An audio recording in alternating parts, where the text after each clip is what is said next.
Fallout by Michael Garon, Episode 23, Meeting Satan in Uganda.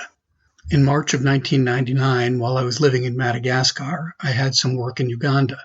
This was shortly after a rebel band had attacked a group of British and American tourists there, killing 8. Many more were deeply traumatized. The only direct impact on me was that our U.S. Embassy told me I could not leave Kampala in its aftermath. That meant I was facing the prospect of a boring urban weekend if I couldn't find something else to do. Looking for loopholes, I pushed the regional security officer for options. He reiterated that all areas beyond the city were off limits. Then he added that there was an exemption for Jinja to the east. Jinja's safe, he said. Jinja is the source of the Nile, the White Nile, which starts on Lake Victoria. It traverses north through the continent, cutting across Egypt before joining the Mediterranean Sea. I found an outfit in Jinja offering a raft trip. I signed up and they picked me up in an old yellow school bus. The bus was crammed with wild-eyed young people in high-end outdoor gear. Pairs high-fived one another as they discovered extreme adventures that they shared.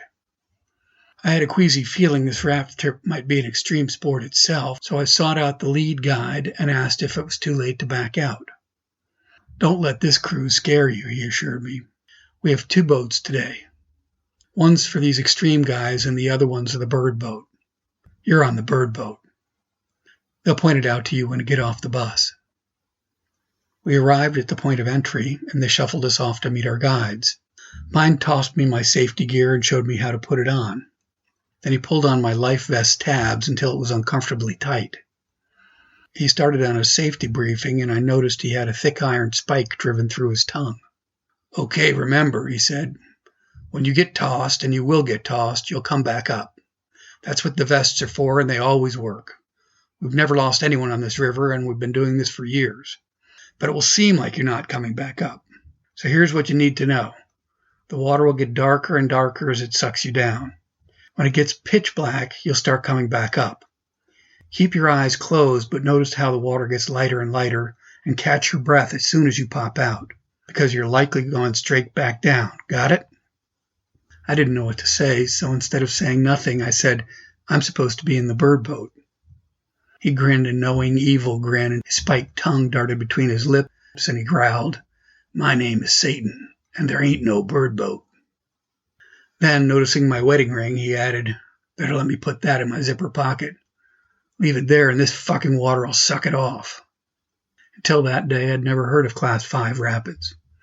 I now know that there's an international scale of river difficulty that goes all the way to Class 6. Class 1 is defined as easy, and Class 6 impassable.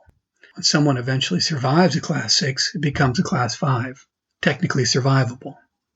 Class 5 is an extension of Class 4. Class 4 is described like this. Advanced, intense, powerful, but predictable rapids requiring precise boat handling in turbulent water. Rapids may require must-make moves and dangerous hazards. Scouting may be necessary. Risk of injury to swimmers is moderate to high, and water conditions may make self-rescue difficult.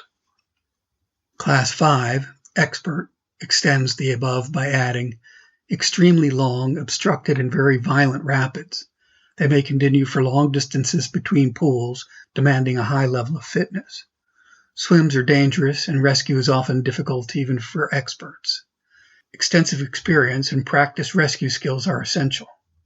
My bird boat excursion on the source of the Nile consisted of 8 Class 5 rapids. Without going into all the gory details, suffice it to say that I survived the trip. In a letter home, I mentioned Satan had stood the raft up on its end in the middle of something called a double hydro. A double hydro consists of 2 towering geysers of water forming a deep hole in between. I eventually lost my grip on the vertical raft. I got sucked into the black hole Satan had earlier described.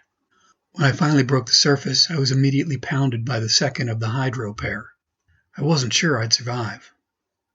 Many years later, I went to National Geographic's Ultra Sports Film Festival with some friends.